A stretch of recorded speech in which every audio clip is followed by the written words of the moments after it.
ഇവിടെ ഒരു ഭർത്താവ് തന്റെ ഭാര്യയെ കുളിപ്പിക്കാൻ വേണ്ടി ബാത്തബിൽ കിടത്താണ്. അവൾക്കാണെങ്കിൽ അരക്ക് താഴോട്ടേക്ക് മുഴുവനായിട്ടും പാരലൈസ്ഡ് ആയിരുന്നു. പെട്ടെന്ന് അയാൾ സ്ലിപ്പായി പോയിട്ട് അയാൾ തല വാഷ് ബേസിൽ വെച്ചടിച്ചിട്ട് ബോധം കെട്ട് താഴെ വീഴാണ്. ഒരുപാട് ബ്ലഡും പോകുന്നുണ്ടായിരുന്നു. ഇത് അവൾ അറിയുന്നുണ്ട്, എന്നാലേ അവളെ കൊണ്ട് അവിടെ നിന്ന് എണീക്കാൻ പറ്റുന്നുണ്ടായിരുന്നില്ല. വെള്ളം തുറന്നു വിട്ടോണ്ട് തന്നെ പാവത്തിന് ഇനി എന്ത് ചെയ്യണമെന്നും കൂടി പറയാൻ വേണ്ടി പറ്റില്ലല്ലോ. ഇനി എന്ത് സംഭവിച്ചെന്ന് അറിയാൻ വേണ്ടി ഈ ചാനൽ ഒന്ന് സബ്സ്ക്രൈബ് ചെയ്തേക്കണേ. അവൾ എന്ത് ചെയ്യുന്ന വെച്ചാൽ അവളുടെ കാല് കൊണ്ട് അതിലെ ഒരു ചെയിൻ വലിച്ചിട്ട് വെള്ളം കളയാൻ വേണ്ടി നോക്കുന്നുണ്ടായിരുന്നു. പക്ഷെ പറ്റിയില്ലല്ലോ.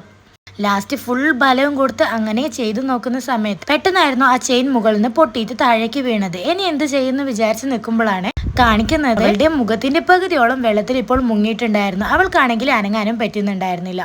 കുറച്ച് സമയം കഴിയുമ്പോഴത്തേക്ക് വെള്ളം നല്ലപോലെ കൂടിയിട്ട് അവൾ മുഴുവനായി മുങ്ങിപ്പോയി പൊന്തി വരാൻ വേണ്ടി തുടങ്ങി. മരിക്കാൻ അവൾ തയ്യാറായിരുന്നില്ല. അതുകൊണ്ട് തന്നെ സർവ്വശക്തി എടുത്ത് കാലിട്ട് ഒറ്റൊരു തട്ട് കൊടുക്കുകയാണ്. അങ്ങനെ താഴെ പോയി ആ ചെയിൻ അവിടുന്ന് മാറിയിട്ട് വെള്ളം മുഴുവൻ മാറിപ്പോയിട്ടുണ്ടായിരുന്നു.